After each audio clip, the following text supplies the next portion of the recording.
우리 모든 성도들이 또 기도해 주신 대로 또 좀 나이가 있는 제가 카자흐스탄 단기 선교를 잘 갔다 왔습니다. 제가 지난주에 또 다른 교회에 또 집회가 있어서 거기 참석하고 이번 주에 여러분에게 이렇게 인사하고 설교를 하게 됐습니다. 특별히 카자흐스탄 선교에 대해서는 9월 7일 주일 예배 때 또 선교 보고도 하고 거기에 관해서 또 제가 설교하도록 그렇게 하겠습니다. 오늘은 읽어드린 말씀을 가지고 주님은 변함없이 차단이즘이라는 말이 이제는 보편적으로 쓰는 그런 용어가 됐습니다. 신조어입니다. 먹사니즘이라는 말은 먹고 살다라는 말과 또 이념이나 철학을 의미하는 이 영어 전미사 이즘이 합쳐져서 만들어진 신조어라고 할 수 있습니다. 이 말은 정치가 국민의 피부에 와닿는 실제적인 삶과 거리가 먼 이념이나 사회적인 그런 문제보다는 국민이 먹고 사는 민생 문제가 정치의 가장 중요한 이슈가 되어야 된다는 그런 뜻입니다. 저는 오늘 설교를 하면서 이 문제를 정치적으로 다루려는 것이 아니라 인간의 보편적인 욕구 그런 차원에서 한번 접근을 해보려고 합니다. 먹고 사는 문제는요, 인종, 나라, 과거와 현재를 넘어서 인간이 살아가는데 가장 중요한 문제 중에 하나입니다.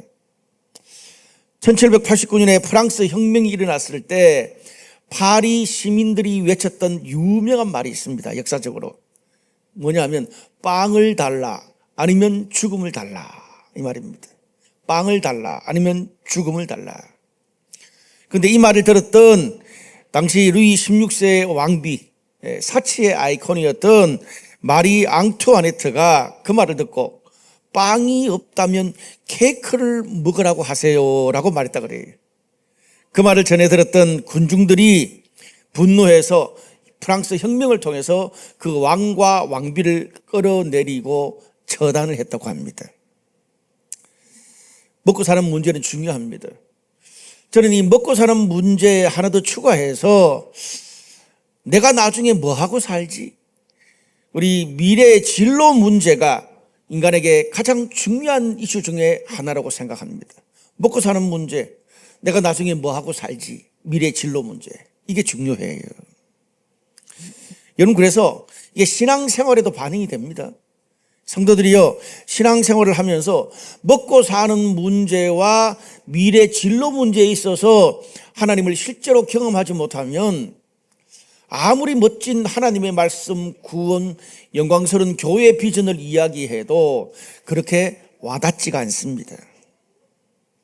그런데 신앙생활이라는 게 참 아이러니한 게 먹고 사는 문제가 너무나 중요하지만 우리가 믿는 신앙생활에서 먹고 사는 문제에만 딱 묶여 있으면 그것도 안 되거든요. 기복신앙이 돼요. 그래서 우리 신앙생활을 하는 성도들은 좋으면 좋은 대로, 기쁨은 기쁜 대로, 슬픔은 슬픈 대로, 또 부족하면 부족한 대로 어떤 순간에라도 하나님 뜻에 순종하면서 살 수 있는 것이 신앙의 성숙입니다. 이걸 한 줄로 한마디로 요약하면 내 삶을 나의 욕망이 아니라 주님이 채워주시는 만큼 살아가는 것입니다. 이게 성도의 성숙한 신앙생활입니다. 오늘은 하나님이 채우신다 8번째 시간으로 나의 삶에 어떤 순간에도 변함없이 찾아오시는 주님에 대해서 함께 묵상하고 살펴보기를 원합니다. 한 2가지 정도. 먼저 한번 따라 합시다. 나의 작은 믿음과 섬김을 통해서 주님이 일하신다. 오늘 본문의 35절에서 44절까지 말씀을 보면 예수님께서 5,000명을 먹이는 사건이 나옵니다. 그런데 예수님께서 5,000명을 먹이는 사건은 이 마태, 마가, 누가, 요한 사복음서에 다 나오는 기록입니다. 그만큼 중요하다는 거죠. 그런데 동일한 스토리를 다루더라도 이 마태, 마가, 누가, 요한 이 사복음서가 우리 성도들의 신앙생활에 강조하는 바가 조금씩 다릅니다.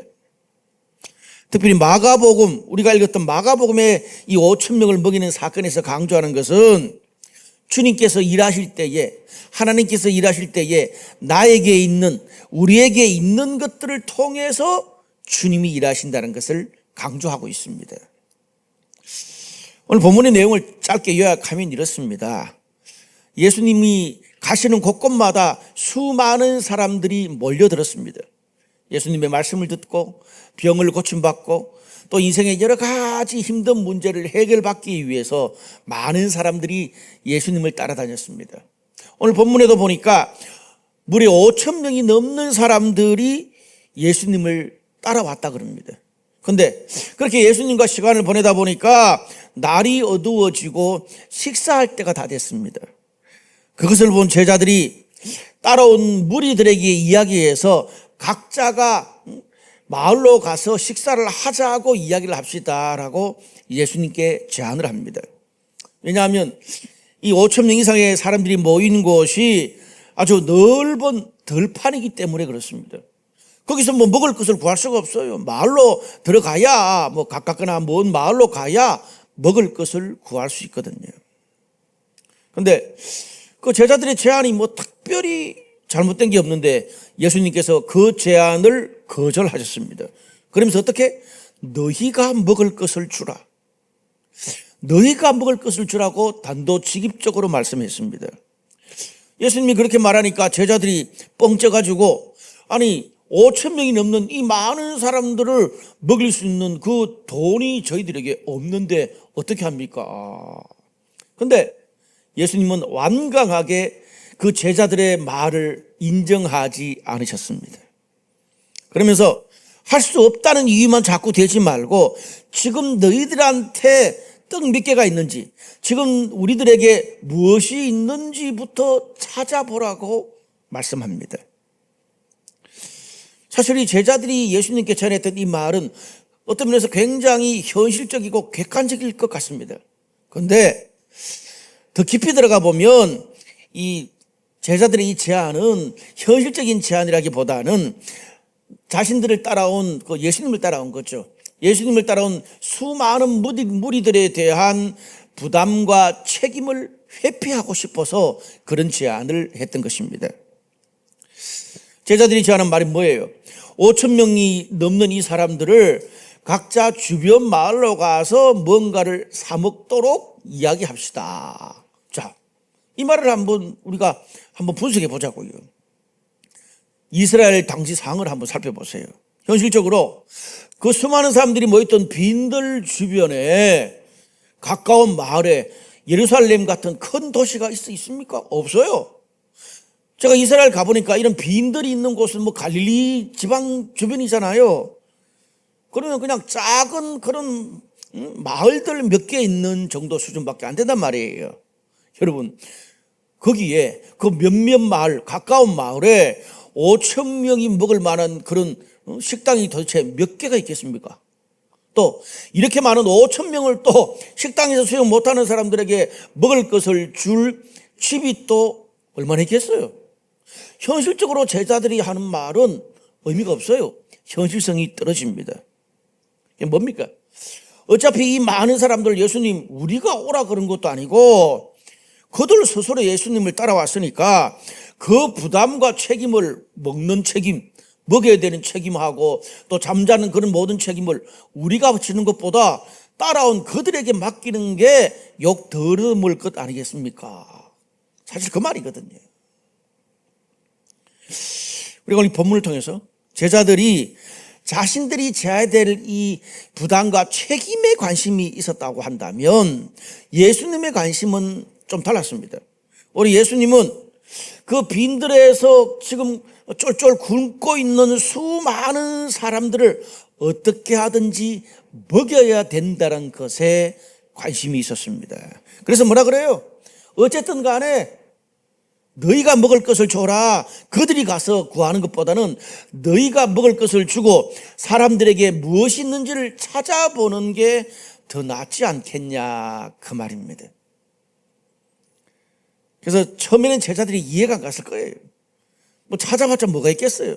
제자들 생각처럼 그렇게 5천 명 넘는 군중들에게 한번 찾아보니까 먹을 것이 있나 찾아보니까 말도 안 되는 그냥 떡 5개와 물고기 2마리, 다른 이 성경에 보면은 어린 소년이 싸운 도시락, 떡 5개, 물고기 2마리만 달랑 있는 거예요. 이걸 가지고 무슨 5천 명에게 들이댈 수 있습니까? 그런데 놀라운 것은 제자들이 찾아온 이 작은 도시락 하나, 떡 5개, 물고기 2마리를 통해서 예수님께서 위대한 기적을 일으키십니다. 그런데 제가 이 도입부에 말씀드린 것처럼 이 5천 명을 먹이는 사건도 각 복음서에 좀 강조점이 다르다 그랬습니다. 오늘 본문에서 예수님이 5천 명을 먹이는 기적을 일으킬 때 중요한 것은 예수님이 기적을 일으키시는 방법, 패턴이 중요합니다. 오늘 예수님께서 그들에게 말했던 것들, 행했던 것을 핵심적으로 보면 뭐예요?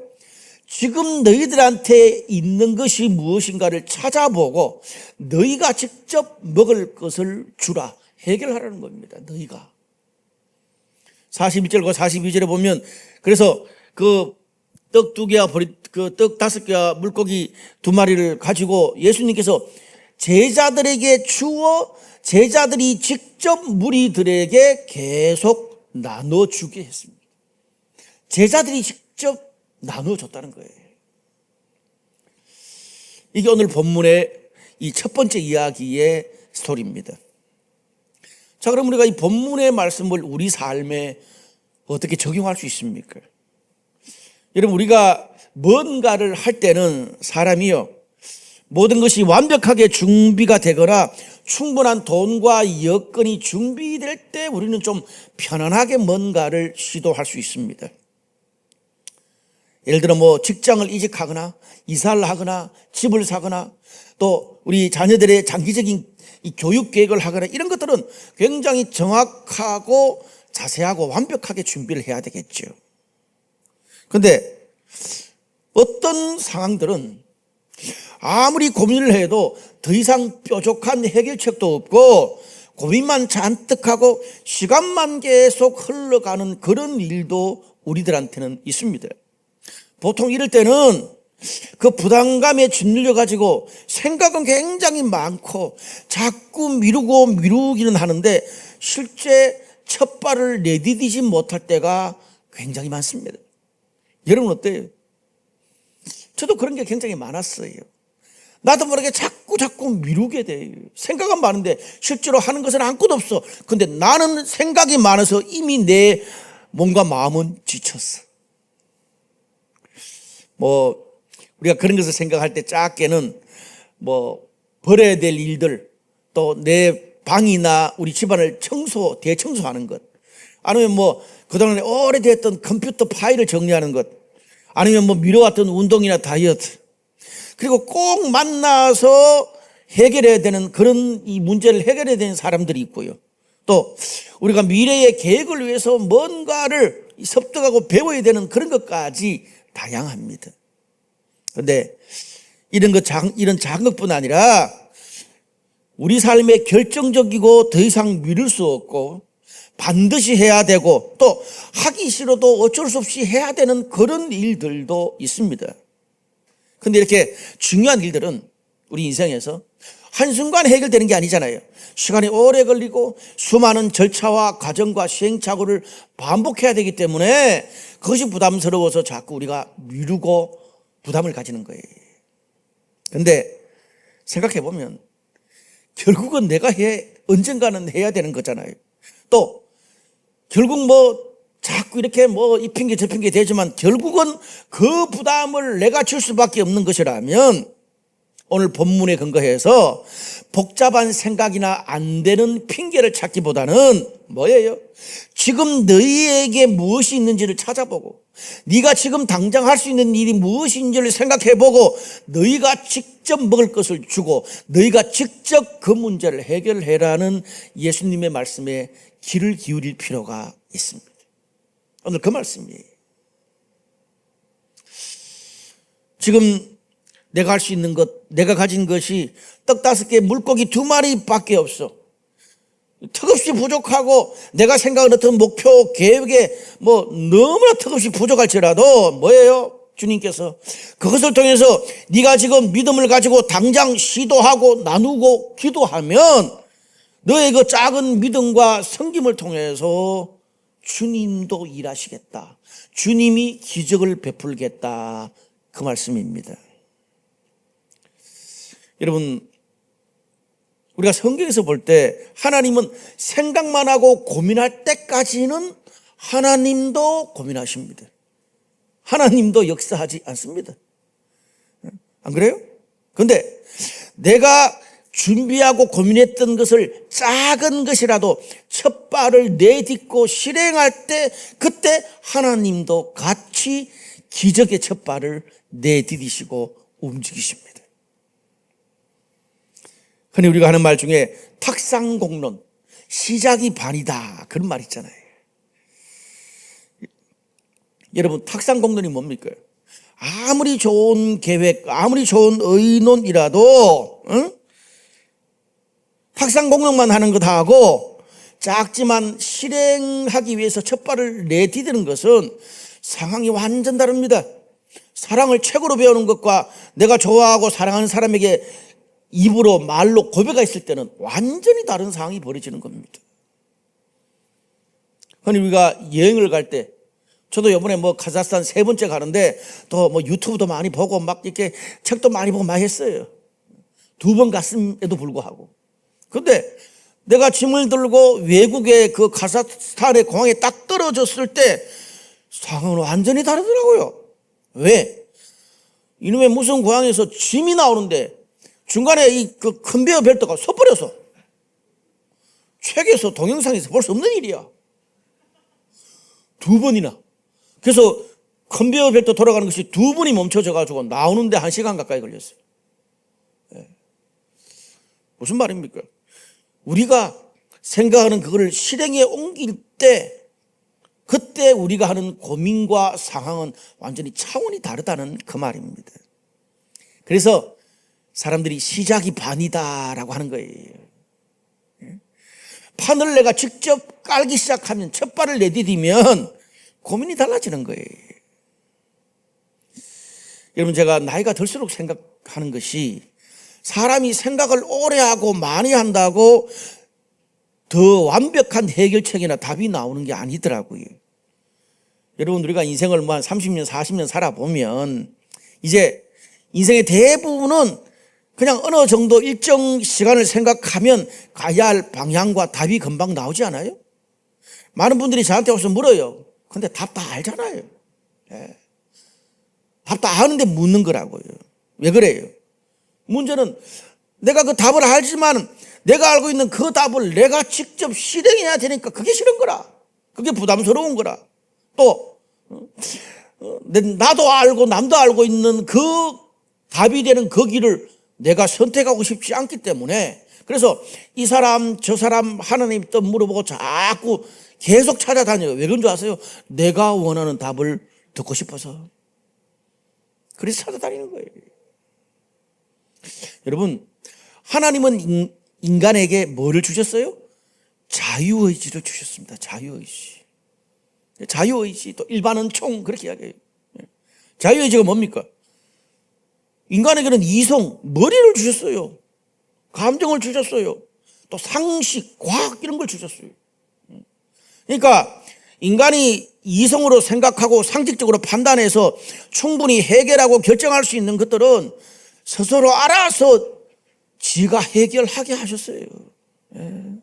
예를 들어 우리가 하나님의 뜻을 물을 때, 여러분 오늘 예배 드리기 위해서 교회까지 올 때 내가 자가용을 타고 올지 지하철을 타고 올지 버스를 타고 올지 걸어올지 어느 골목으로 올지 주님 뜻을 물어보고 오셨어요?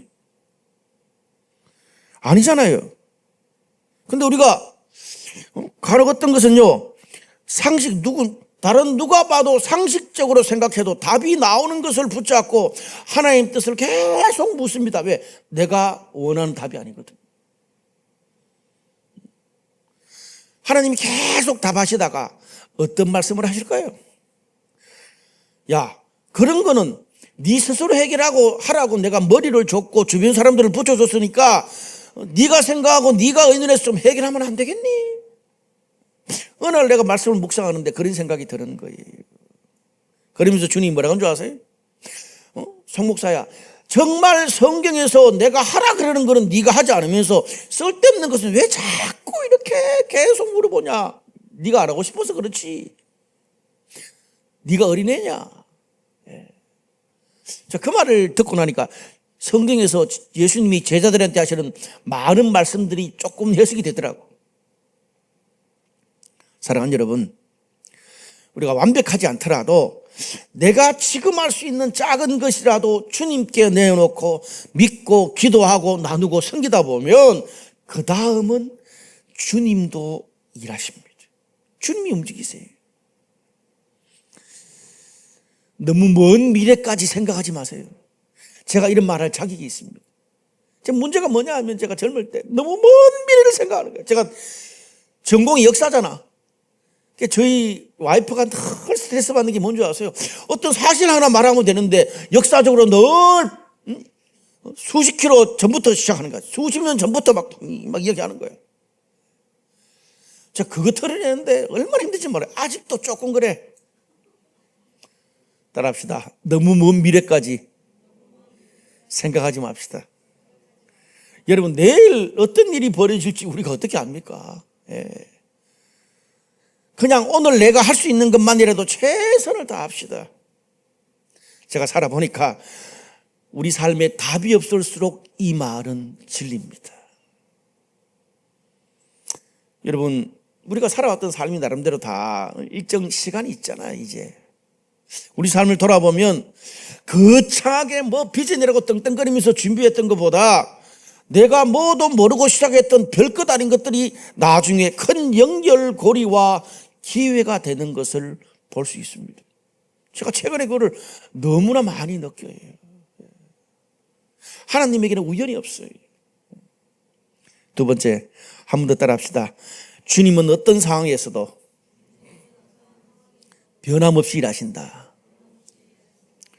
오늘 본문 45절에서 52절까지 말씀을 보면 이제 5,000명을 먹이는 기적을 뒤로하고 제자들이 다음 장소로 이동하기 위해서 배를 타고 갈릴리 바다를 건너고 있습니다. 그런데 마침 바람이 심하게 불어서 다른 복음서에서는 폭풍이 불었다 그래요. 폭풍이 불어가지고 지금 제자들이 노를 저어가면서 애를 먹고 있습니다. 그런데 그때 예수님께서 밤사경, 이게 요즘 우리의 시간으로 하면 새벽 3시에서 6시 사이에 밤사경에 예수님이 바다 위를 걸어 오셔서 이 힘들게 놓였는 제자들의 문제를 해결해 주셨습니다. 그런데 오늘 이 예수님이 이 제자들의 문제를 바다를 걸어오면서 해결하는 과정에서 제자들이 예수님을 보고 놀란다는 장면이 나옵니다. 두 가지 정도. 첫 번째는 예수님이 바다 위를 걸어오시는 걸 보고 예수님이긴 한데 뭐예요? 바다 위를 걸어오니까 유령이라고 놀랐습니다. 두 번째는 예수님이 배에 타면서 바다를 폭풍을 잔잔케 파도를 잔잔케 하는 거 보고 또 놀랐어. 그 놀라는 제자들을 보고 예수님이 뭐라 그럽니까? 안심하니 내니 두려워하지 말아라. 안심해라. 내가 왔으니 두려워하지 말아라. 그 말씀 해 주셨어요. 그런데 오늘 마가복음은 제자들의 이렇게 막 놀라는 모습을 보고 어떻게 평가합니까? 11절에 이는 그들이 그 떡 떼시는 일을 깨닫지 못하고 도리어 그 마음이 둔하여졌습니다. 그렇게 말해요. 무슨 말입니까? 제자들이 지금 방금 5,000명을 먹이는 정말 위대한 기적을 경험했잖아요. 근데 몇 시간 됐다고? 몇 시간 됐다고 다른 상황에서 예수님이 바다 위를 걸어오시고 그 예수님이 파도를 잔잔케 하는 것을 보면서 예수님이 하나님의 아들이라는 것을 또 잊어버리고 깨닫지 못했다는 거예요. 성경은 뭐라 그래요? 그들이 영적으로 둔해서 영적으로 어두워져서 그랬다. 그렇게 평가합니다. 여러분 영적으로까지 말 안 해도 돼요. 상식적으로 말해 봅시다. 인류 역사상 죽은 사람을 이렇게 많이 살린 사람이 역사적으로 있습니까? 그 어떤 자료도 없습니다. 정말 깜짝 놀라고 쪼딱 한 명 살릴 수는 있을지 모르겠어요. 그건 제가 볼 때는 죽은 게 아니라 기절한 걸 수도 있어요. 인류 역사상 죽은 사람 이렇게 많이 살린 분이 있습니까? 아니, 인류 역사상 오늘 남자만 5천 명입니다. 이 5천 명을 먹인 사건에. 그러면 뭐예요? 보통 그냥 작게는 7, 8천 명, 많게는 10,000명이에요. 7,000명에서 10,000명 사이의 사람들을 한순간 이렇게 한 군자리에서 다 그냥 보리떡 2개와 물고기, 보리떡 5개와 물고기 2마리 이렇게 먹이는 사건이 가능해요? 여러분, 이게 역사적으로 지금 성경에 기록되어 있는데 그렇게 많은 사람들이 그때 안 먹었는데 그 기록이 지금 계속 2000년간 내려온다. 가만히 있겠어요? 근데 말을 안 하잖아요. 왜? 사실이니까. 예수님이 지상에서 사역할 때 늘 하셨던 말씀이 뭡니까? 내가 하나님의 아들이다. 하나님의 아들이라는 말이 뭐예요? 성부, 성자. 그러니까 내가 하나님이라는 말이에요. 그러면서 인간이 도저히 행할 수 없는 그런 위대하고 놀라운 기적을 베푸시는 이유가 이 모든 것이 내가 하나님이라는 증거를 보여주시는 거예요. 예수님이 행하신 기적은 단순한 기적이 아니고, 뿐만 아니라 복음서에서 예수님이 하신 말씀 중에 내가 진실로 진실로 너희에게 말하노니라는 그런 구절이 꽤나 많이 나와요. 내가 진실로 진실로 너희에게 말하노니, 이 말이 뭐냐 하면은 내가 하늘이 무너져도 하나님의 권위로 말한다. 만약에 이 말 중에 단 한 단어라도 안 되고 거짓말이면 내가 하나님 이름 목숨 걸게, 이 말입니다. 그래서 우리 복음서에서 예수님이 하시는 말씀과 행하시는 모든 기적들은 자신이 하나님의 권위를 보여주는 것입니다. 근데 여러분, 당시 이스라엘에 얼마나 많은 수십만 명의 사람들이 살았어요. 그때 있었던 그 일을 성경에 이렇게 사복음서에 기록되고 전 세계로 다 퍼져나갔는데 그것이 조금이라도 거짓말이면 거기서 여러분 그 역사적 기록이 이렇게 계속 흘러올 수 있겠어요? 아니란 말이에요. 여러분, 이 4대 종교 있잖아요. 4대 종교. 4대 종교 지도자들 가운데 어떤 사람들은 내가 진리를 이끄는, 가르치는 것들의 팁을 주는 영적 스승이라고 말하는 사람은 있습니다. 내가 신께 나아가는 길을 너희들에게 보여주고 싶다, 그런 사람들이 있습니다. 그런데 내가 그 신이라고 말하는 사람은 없습니다. 그렇다면 어떻습니까? 이런 수많은 기적을 행하시는 그 예수님, 성경에 이 정말 역사적 기록이 있는 그 예수님이 진짜 하나님의 아들, 하나님이든지 아니면 내가 신이라고 말하는 또 하나의 그런 JMS처럼 미치광이 중에 하나예요. 맞잖아요. 근데 아직도 수많은 사람들이 과학적으로 그거를 부정하기 위해서 아무리 접근해도 아직도 증거를 찾지 못하고 있습니다. 자, 오늘 이 제자들 보세요. 배를 타기 직전에 인류 역사상 그 어디에도 없는 5,000명, 그러니까 7,000명에서 10,000명을 먹이는 예수님의 기적을 직접 경험했습니다. 그런데 몇 시간 지나서 또 다른 상황에서 예수님이 자신들의 삶에 찾아왔는데 이게 어떻게 된 일이야? 놀라기만 했지 믿지도 못했고 알아보지도 못했습니다. 특별히 마가복음에 나오는 제자들은, 마가복음은요 제자들의 그 정말 이 부족한 걸 많이 까발리는 책이 마가복음이에요. 마가복음에 보면 제자들이요 자신들이 부딪히는 각각의 상황마다 예수님이 찾아오셔서 행하는 기적을 보면서 늘 처음 겪는 일처럼 놀랍니다. 그 일을 행하시는 주님은 늘 동일한 분이시고 그 주님은 늘 그 자리에 계시는데 5,000명 먹인 주님 경험하고 물리를 걷는 주님 보고 이 파도를 잔잔케 하시는 주님이 연결이 안 돼요. 그 말은 그때 뿌리고 늘 그 다음에 잊어버린다는 말입니다. 우리하고 비슷해요. 여러분, 죽으신 분들 깨시고 이제 정리합시다. 오늘 우리가 읽은 본문은 세계 이야기가 나옵니다. 그런데 이 세계 이야기의 상이 다 다른데 예수님의 모습은 각 상황에 맞게 다양한 모습으로 찾아오신다는 게 포인트입니다. 예수님은 당신의 시간에 꼭 필요한 때에, 우리가 꼭 필요한 때에 어떨 때는 5천 명을 먹이는 모습으로 나오시고, 어떨 때는 폭풍 속에 바다 위를 걸어오시는 방법으로 찾아오시고, 또 53절에서 56절까지를 보면은 여전히 병자들을 고치는 모습으로 변함없이 찾아오시는데, 근데 그 각 상황에서 그 예수님을 만나는 제자들은 영적인 눈이 어두워서 그 주님을 늘 알아보지 못하고 늘 그 주님이 새로워. 오늘 본문의 상황으로 이것을 좀 풀어서 말하면, 폭풍 속에 주님이 자신들 배 옆에 서 계시는데도 주님, 내가 고통받을 때 어디 계세요? 도대체 왜 나를 도와주시지 않는 거예요? 지금 주님 옆에 서 계시는데 네 눈앞에 있는 내가 너를 도와줄 예수다, 그건 유령이에요. 인정하지 않는 거라. 내가 지금 주님의 손길로 너의 영혼을, 너의 가정을, 너의 부부를, 너의 진로를, 너의 삶을 내가 도와주려고 있다 그러는데 아니요, 유령이에요. 봐도 안 믿는 거예요. 우리의 모습 아니에요? 여러분, 제가 이것을 좀 지구와 태양과의 관계를 들어서 이야기해 볼게요. 제가 또 이런 과학적 지식이 딸리기 때문에 아주 얄팍하게 이야기하겠습니다. 여러분, 지구와 태양이 적절한 거리를 두고 공전과 자전을 하잖아요. 그것 때문에 낮과 밤이 생기고 대륙마다 시차가 생기는 등 다양한 현상이 일어납니다. 그런데 태양을 낮이나 맑은 날에 보면 어떻습니까? 쳐다볼 수 없을 만큼 막 불타오릅니다. 장렬하는 태양이라 그럽니다. 그런데 밤에는 그 태양이 보입니까? 안 보입니다. 달만 보입니다.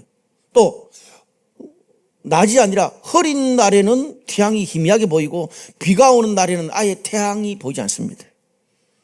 자, 그렇다고 태양이 없는 겁니까? 태양이 사라진 겁니까? 아니잖아요.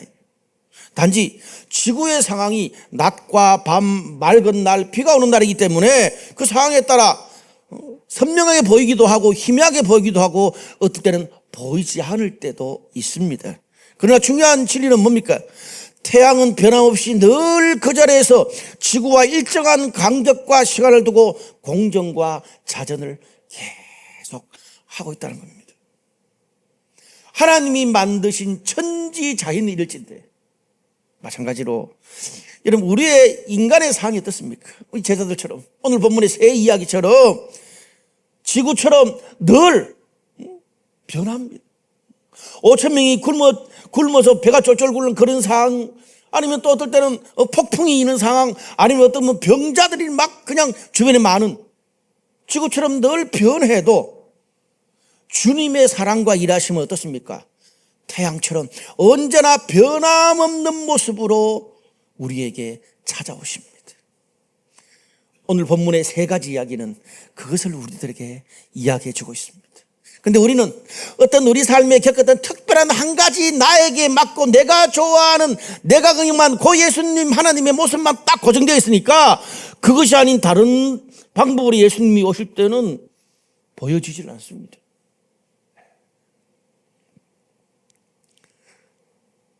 사랑하는 여러분, 우리가 굶주릴 때 5천 명을 먹이셨던 그 예수님이 오늘 우리의 인생의 폭풍 속을 걸어갈 때 파도를 잔잔케 하는 동일한 분이십니다. 또한 그 예수님이 우리의 상처, 우리의 병, 우리 인생의 문제를 해결해 주시는 동일한 분이라는 사실을 오늘 말씀은 여러분들에게 이야기하면서 다시 한 번 더 주님께서 여러분에게 찾아가시고 손 내밀고 계십니다. 그 주님께서 폭풍 속에 놀라는 제자들에게 하신 말씀처럼 오늘 말씀을 듣는 저와 여러분에게 지금 너에게 있는 문제와 고민이 뭐냐? 안심하라. 내가 왔으니 두려워하지 마라. 그랬어요. 다시 한번, 그 문제가 뭐든 간에 안심해라. 내가 왔으니 두려워하지 마라. 그래.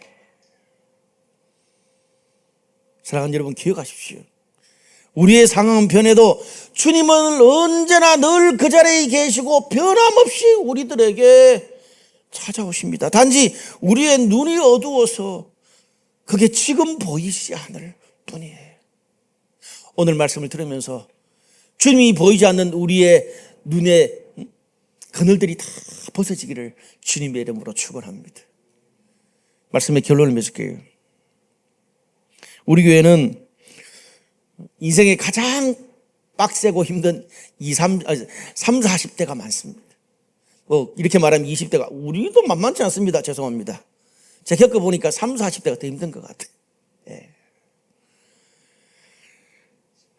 저도 여러분들처럼 3, 40대에 결혼하고 또 자녀를 낳고 자녀를 키우고 또 여러분은 비즈니스 한 것처럼 저도 힘든 부사역자 생활을 하면서 힘든 시간을 참 보냈습니다. 그런데 중요한 거는 그 3, 40대에는요 힘들고 어렵고 혼란스러운 일들이 잠잠해질 기미가 없이 계속 연타석 홈런을 맞는 거예요. 부부관계 어려우면 자녀관계 좀 지나고 나면 자녀관계 어렵고 그거 좀 지나고 나면 뭐 시집 친정 그거 좀 지나고 나면 비즈니스 그거 좀 지나고 나면 건강 하여튼 총천인색으로 그냥 연타석 홈런을 계속 맞더라고요. 고민도 많이 했고 기도도 많이 했고 하나님 원망도 많이 했고 사람들 탓도 진짜 많이 했습니다. 그래서 제가 목회하면서 사람들이 뭐 목사 탓하고 교회 탓할 때 그렇게 아프시가 않아요. 왜? 내가 너무 그것을 많이 했기 때문에 내가 받는 벌이거니 그래 생각해요.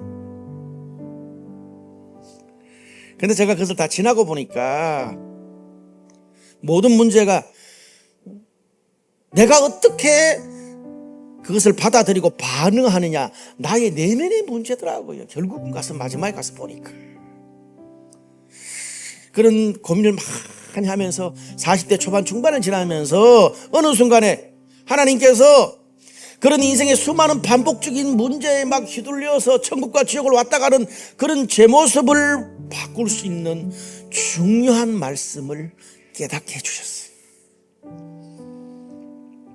근데 이 말씀이 뭐 특별한 말씀이 아니라 그동안 너무나 뻔하게 들었던 말씀이에요. 근데 어느 순간 영적인 눈이 열려서 나에게 주시는 평생의 말씀으로 깨닫게 된 거죠. 그 말씀이 여러분도 잘 아는 고린도전서 10장 13절입니다.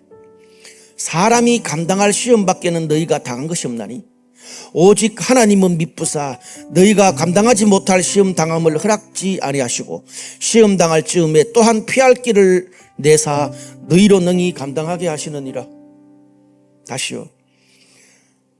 고린도전서 10장 13절 사람이 감당할 시험 밖에는 너희가 당한 것이 없나니 오직 하나님은 미쁘사 너희가 감당하지 못할 시험 당함을 허락하지 아니하시고 시험 당할 즈음에 또한 피할 길을 내사 너희로 능히 감당하게 하시느니라.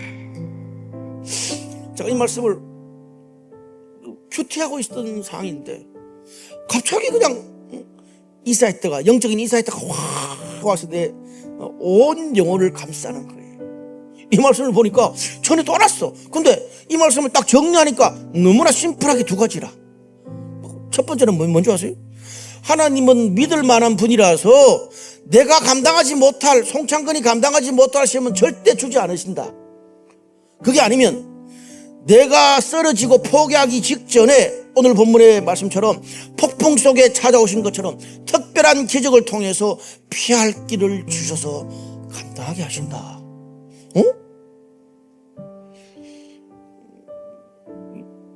수납이 되더라고요.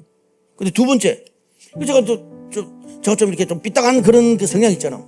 아니, 그 어떤 답도 없고 피할 길도 없이 계속 고난만 3, 40대에 강 연타석 없는 계속 되면 어떡하지? 내가 그걸 해봤거든. 그럼 뭡니까? 이 성경에 근거하면 어떻게 해요? 피할 길 없이 계속 된다. 내가 해결할 수 있기 때문에 그렇게 하시는 거다. 할렐루야. 네. 내가 해결할 수 있기 때문에 답 없이 계속 가는 거예요. 그때는 어떻게 해야 된다? 오늘 첫 번째 본문 말씀처럼 예수님께서 5,000명을 먹이실 때처럼 지금 너희한테, 나한테, 우리한테 있는 것이 무엇인지 찾아보고 네가 직접 먹을 것을 구해야 된다는 말입니다. 그때는 무슨 말이에요? 하나님이 우리에게 일반은 총 주셨다 그랬잖아요. 자유의지 주셨다 그랬잖아요. 나한테 생각, 상식, 과학, 정보, 경험, 멘탈, 도울 수 있는 수많은, 의뢰할 수 있는 수많은 사람들, 수많은 전략, 노력과 땀을 통해서 그때는 하나님이 일하시고 하나님이 기적을 베푸시겠다는 거예요. 오늘 본문에 나오는 이 세 가지 모습을 통해서 하나님 뭐라 그러세요? 내가 너희 상황에 없는 게 아니라 너희 상황마다 그 상황에 맞게 내가 변함없이 찾아갈 거라고 말씀하고 계십니다. 오늘 이 말씀처럼 어떤 상황에도 변함없이 찾아오시는 주님의 일하심을 깨닫고 그 주님의 기적을 경험하는 우리 모든 블라이트의 성도 되시기를 주님의 이름으로 축복합니다.